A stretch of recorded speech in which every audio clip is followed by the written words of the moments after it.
मुकाबला एनडीए और महागठबंधन के बीच जोरदार रहा। कांटे की टक्कर रही, तभी तो दोनों पक्षों के बीच 15 सीटों का ही फासला रहा। 2020 क्रिकेट के रोमांच की तरह बिहार की सियासत का फाइनल भी सांस थमा देने जैसा था। लेकिन इस बेहद रोमांचक मुकाबले में सबसे खास रहे नीतीश कुमार, जो लगातार चौथी बार मुख्यमंत्री की कुर्सी पर विराजमान होने जा रहे हैं। लेकिन नीतीश की जीत से ज्यादा जो चेहरा पूरे चुनाव के केंद्र में रहा, वो है प्रधानमंत्री नरेंद्र मोदी, जिन्होंने आखिरी दौर में सियासत की बाजी ही पलट कर रख दी। लेकिन नतीजे के बाद अब विपक्ष एनडीए पर खींच निकाल रहा है, चुनावी प्रक्रिया पर ही सवाल खड़े कर रहा है। आखिर नीतीश को कमान मिलने पर महागठबंधन में क्यों मचा है घमासान? देखिए खास शो।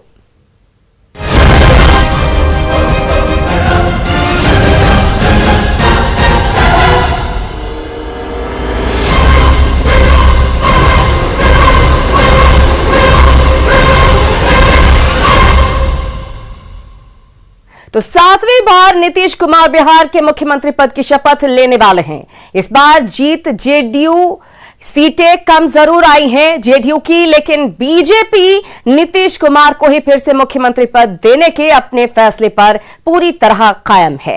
बिहार चुनाव के नतीजों के बाद पहली बार आज मुख्यमंत्री नीतीश कुमार पटना में पार्टी के दफ्तर पहुंचे। तस्वीरें आपके सामने। पार्टी के दफ्तर के बाहर नए चुने हुए विधायक और कार्यकर्ता बड़ी तादाद में वहां पर मौजूद थे। तस्वीरों में आप देख सकते हैं कि कैसे नीतीश कुमार तहे दिल से पार्टी विधायक और कार्यकर्ताओं का आभार जता रहे हैं और अभिवादन स्वीकार भी कर रहे हैं। इस वक्त नीतीश कुमार नवनिर्वाचित विधायकों से मुलाकात कर रहे हैं। जीत के बाद यह पहला मौका है जब नीतीश विधायकों से मिलने पहुंचे हैं। इस बैठक में जेडीयू के सभी 115 उम्मीदवारों को भी बुलाया गया है जो बिहार में चुनाव लड़ रहे थे।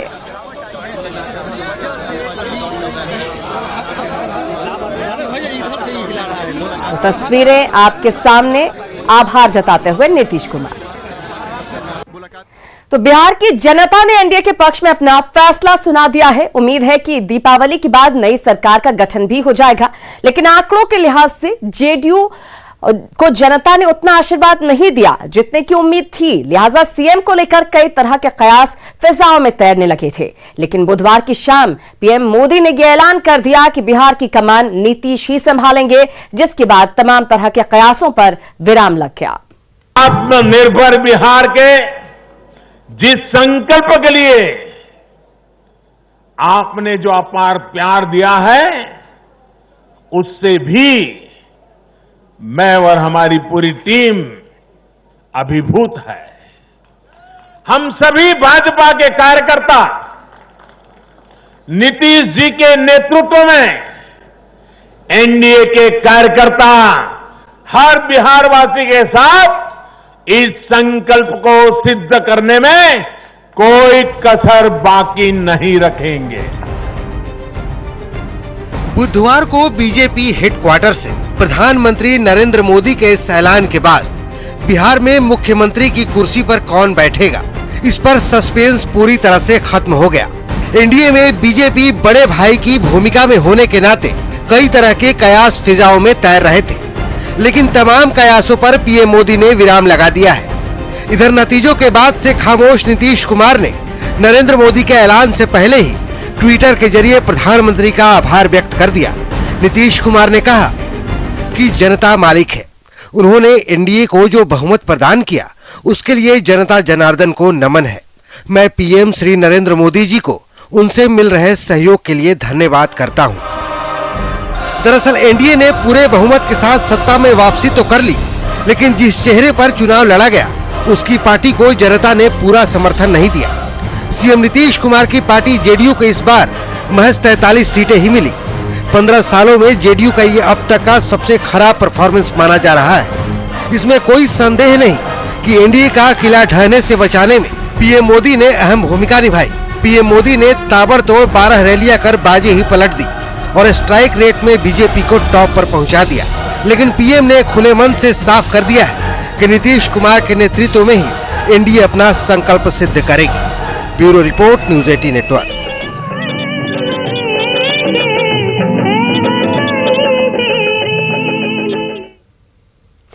और बिहार विधानसभा चुनाव में एनडीए की जीत के बाद ये साबित हो गया है कि नीतीश कुमार जीत की गारंटी हैं।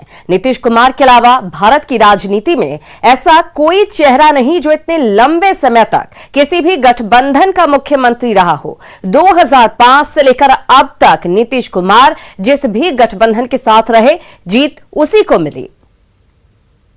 अपने माता पिता से जाकर के पूछ लो कि शाम होने के बाद घर से बाहर निकल पाते थे। अपने माता पिता से जाकर के पूछो कि स्कूल में कोई पढ़ाई होती थी। अपने माता पिता से जाकर के पूछो कि कोई इलाज होता था। बिहार विधानसभा चुनाव में मुख्यमंत्री नीतीश कुमार का ऐसा रूप किसी ने पहले नहीं देखा था। यहां पर ये सब हल्ला मत करो। तुमको अगर वोट नहीं देना है मत दो। सौम्य स्वभाव के नीतीश कुमार की जुबान से इस अंदाज में अपनी बात कहना लोगों ने शायद ही पहले कभी सुना था। कुछ लोगों को तो कखा गघा का मालूम नहीं है, लेकिन चुनाव का टाइम आता है तक कुछ से कुछ बयान देना, हम ये करेंगे हम वो करेंगे। अरे क्या जानते हो? लेकिन ये आक्रोश नहीं था, इसके पीछे छिपा था अपने 15 साल के काम का आत्मविश्वास। गवर्नेंस को लेकर नीतीश कुमार का गंभीर व्यक्तित्व जो 15 साल तक बिहार के लोगों ने देखा। क्या बुरा हाल था जब हम लोगों को मौका मिला, हमने बिजली की स्थिति में सुधार लाया। लंबे समय तक शासन में रहने के बाद लोगों का अपने नेता से थोड़ा मोह भंग होने ही लगता है, लेकिन नाराजगी के बाद भी बिहार के लोगों को नीतीश से ही विकास की आस है। कुमार जी और नरेंद्र मोदी जी के जो नाम पे वोट पड़ा और विकास के नाम पे पूरे बिहार की जनता को बधाई। नीतीश कुमार जहां कभी भी चुनाव प्रचार में गए, अपनी उपलब्धियों के बारे में बताते रहे। लोगों ने 6 लाख से ज्यादा लोगों को सरकारी नौकरी दी, जो बिहार के राजनीति में किसी मिसाल से कम नहीं। 7वीं बार मुख्यमंत्री की शपथ लेने जा रहे हैं। कुमार सत्य निष्ठा से प्रतिज्ञान करता हूं, भारत के संविधान के प्रति सच्ची श्रद्धा और निष्ठा रखूंगा। नीतीश कुमार करीब 1 साल बाद बिहार के पहले मुख्यमंत्री श्री कृष्ण बाबू का रिकॉर्ड तोड़कर सबसे ज्यादा समय तक बिहार के मुख्यमंत्री रहने वाले नेता बन जाएंगे। यही नहीं, नीतीश कुमार के नाम सबसे ज्यादा समय तक किसी भी गठबंधन का मुख्यमंत्री रहने का रिकॉर्ड भी है। साल 2000 में नीतीश कुमार पहली बार 7 दिन के लिए मुख्यमंत्री बने, तब बीजेपी के पास 67 सीटें थी और नीतीश कुमार की समता पार्टी के पास महज 34 सीटें। फिर भी नीतीश कुमार ही मुख्यमंत्री बने। हालांकि 2005 के बाद नीतीश कुमार की पार्टी की सीटें बीजेपी से ज्यादा होती गई और नीतीश कुमार की पकड़ बिहार की सत्ता पर मजबूत होती गई। वैसे एक सच्चाई ये भी है कि नीतीश कुमार अकेले दम पर सरकार बनाने में ना तो 2005 में सक्षम थे और न ही आज, लेकिन ये नीतीश कुमार के व्यक्तित्व का करिश्मा ही है जो वो पिछले 15 साल से बिहार के मुख्यमंत्री हैं।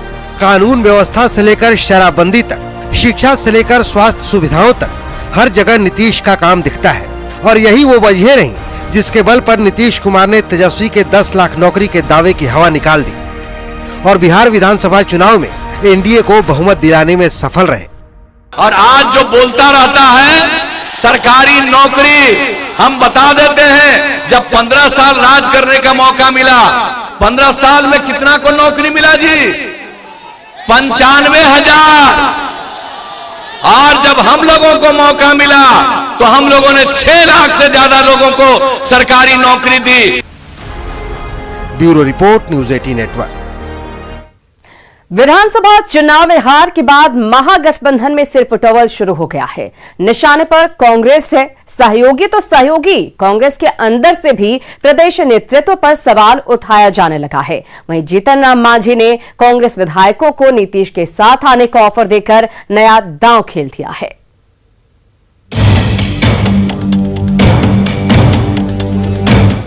बिहार विधानसभा चुनाव में महागठबंधन की करारी हार हुई। गठबंधन बहुमत के आंकड़े से 12 कदम दूर रह गया और अब हार को लेकर आरोप प्रत्यारोप का दौर शुरू हो चुका है। सीपीआई-एमएल के महासचिव दीपंकर भट्टाचार्य ने इशारों में हार का ठिकरा कांग्रेस पर फोड़ दिया। ये जरूर हमें लगता है कि फर्स्ट राउंड का सबसे अच्छा रहा। फर्स्ट राउंड में बेहतर प्रदर्शन रहा और वहाँ माले का घर था। मगध का इलाका, शाहबाद का इलाका, जाहिर सी बात है कुछ और सीटें अगर मिली होती तो प्रदर्शन और बेहतर होता। कांग्रेस को कुछ कम सीटें भी मिलनी चाहिए थी। और अब उस पर देखा जाएगा। कांग्रेस शायद 70 सीट संभालना कांग्रेस के लिए थोड़ा टेढ़ा साबित हुआ।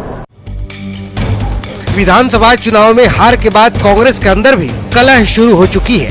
कांग्रेस के बड़े नेता तारिक अनवर ने कम सीटें मिलने को निराशाजनक बताते हुए बदलाव की मांग की है। तारिक अनवर ने उम्मीदवारों के चयन में बड़ी चूक का आरोप लगाया है, जिसको लेकर पार्टी के सांसद अखिलेश सिंह ने नाराजगी जाहिर की है। तो ये बिना किसी चूक के तो हो नहीं सकता, कहीं ना कहीं हमारी कमी रह गई, चाहे वो उम्मीदवारों के चयन में हो, चाहे वो कैंपेन में हो या और कुछ हो। तो इसलिए हमने एक मशवरा दिया है पार्टी को कि इस पर गहन चिंतन होना चाहिए। तारिक साहब महामंत्री हैं, सबकी सामूहिक जिम्मेवारी है। तारिक साहब सब अच्छा उनको चुनवाना चाहिए था, सबसे बड़े नेता तो वही हैं। विधानसभा चुनावों में कांग्रेस के खराब प्रदर्शन पर सवाल उठना लाजमी भी है। कांग्रेस नेताओं ने आरजेडी पर दबाव बनाकर विधानसभा की 70 सीटें हथिया तो ली, लेकिन जीत मिली मात्र 19 सीटों पर। 51 सीटों पर कांग्रेस के उम्मीदवारों को हार का मुंह देखना पड़ा, जबकि आरजेडी 144 सीटों पर चुनाव लड़ी और 75 सीटें जीतने में कामयाब रही, जबकि वाम दल 29 सीटों पर चुनाव लड़े और 16 पर जीत हासिल हुई। यानी सबसे खराब प्रदर्शन कांग्रेस का ही रहा और शायद कांग्रेस के खाते की सीटें आरजेडी या लेफ्ट पार्टियों के पास होते तो शायद नतीजे कुछ और होते। खैर, अब तो जो हो गया सो हो गया, लेकिन अब कांग्रेस की कलह पर विरोधी सियासी रोटी सेकने की कोशिश में जुट चुके हैं। हिंदुस्तानी अवाम मोर्चा के प्रमुख जीतन राम मांझी ने कांग्रेस विधायकों को खुला ऑफर दे दिया है कि वो नीतीश कुमार के साथ आ जाएं। लेकिन व्यक्तिगत जहां तक मेरा सवाल है, हम तो कहेंगे कि कांग्रेस के माननीय विधायक लोग विचार करें और नीतीश जी को साथ दें। विधानसभा चुनाव में हार के बाद महागठबंधन में शुरू हुआ आरोप प्रत्यारोप का दौर और कांग्रेस की अंदरूनी कलह की तो अभी शुरुआत है। हार की हताशा में और क्या कुछ होता है, देखना दिलचस्प होगा। न्यूज़ 18 के लिए पटना से रविश नारायण और शैलेंद्र साहिल की रिपोर्ट। और इस बार के चुनाव में बीजेपी की बल्ले बल्ले हो गई। एनडीए में बीजेपी ने सबसे ज्यादा सीटों पर जीत दर्ज की, जबकि महागठबंधन खेमे में आरजेडी ने सबसे ज्यादा सीटें झटकी। लेकिन इन सब के बीच बीजेपी का स्ट्राइक रेट ये बताता है कि बीजेपी की लोकप्रियता हर दिन बढ़ रही है।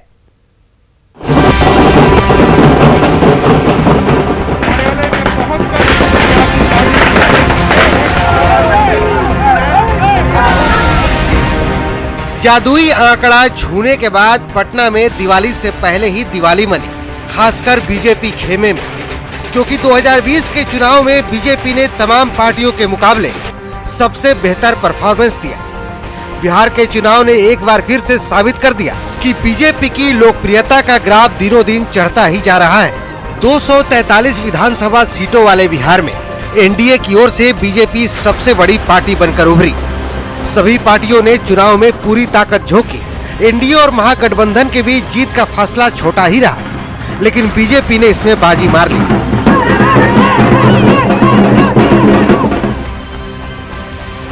दरअसल इस बार विधानसभा चुनाव में बीजेपी ने 110 सीटों पर चुनाव लड़ा। 110 सीटों में बीजेपी ने 74 सीटों पर जीत दर्ज की। बीजेपी का स्ट्राइक रेट सबसे ज्यादा 67.27% रहा। पूरे चुनाव में बड़े भाई की भूमिका में दिखने वाली जेडीयू नतीजों में छोटे भाई बनकर उभरी। एनडीए में शामिल जेडीयू ने 115 सीटों पर चुनाव लड़ा, लेकिन जेडीयू को जीत महज 43 सीटों पर ही मिली। इस चुनाव में जेडीयू का स्ट्राइक रेट 37% रहा। 2020 के दंगल में महागठबंधन को कड़े मुकाबले में आखिरकार हार का मुंह देखना पड़ा। बात करें आरजेडी की तो उसका स्ट्राइक रेट 52% रहा, लेकिन महागठबंधन की सबसे कमजोर कड़ी साबित हुई कांग्रेस 70 विधानसभा सीटों पर चुनावी मैदान में उतरी, लेकिन कांग्रेस सिर्फ 19 सीटों पर ही जीत हासिल कर पाई। इस तरह कांग्रेस का स्ट्राइक रेट 27.1% रहा। जाहिर है दिवाली के मौके पर जनता ने बीजेपी को 74 सीटें झोली में डालकर बड़ा गिफ्ट दे दिया है। जिसका पूरा श्रेय प्रधानमंत्री नरेंद्र मोदी को जाता है। Bureau report, news 18 network. और अब 10 बड़ी बातों के जरिए आइए जानते हैं बिहार चुनाव के नतीजे पर सियासत का मतलब क्या है। दरअसल पीएम मोदी की लहर बरकरार है। भारतीय राजनीति में ब्रांड मोदी सबसे भरोसेमंद है, यह बिहार के चुनाव में भी साबित हो गया है। बीजेपी का स्ट्राइक रेट सभी पार्टियों से ज्यादा रहा है। बिहार विधानसभा चुनाव में 15 साल बाद भी नीतीश पर जनता का भरोसा कायम है। बिहार के लोगों को डबल इंजन की सरकार चाहिए, ये उन्होंने वोट के जरिए बता दिया। लोगों ने डबल युवराज की जोड़ी को खारिज कर दिया। इसके साथ ही आरजेडी का शासनकाल लोगों के जहन में बरकरार है, ये भी नतीजों से स्पष्ट हुआ। आरजेडी के रोजगार के दांव पर लोगों का भरोसा नहीं है, ये भी साफ हो गया। नीतीश की आलोचना करने वाले चिराग को जनता ने पूरी तरह से खारिज कर दिया।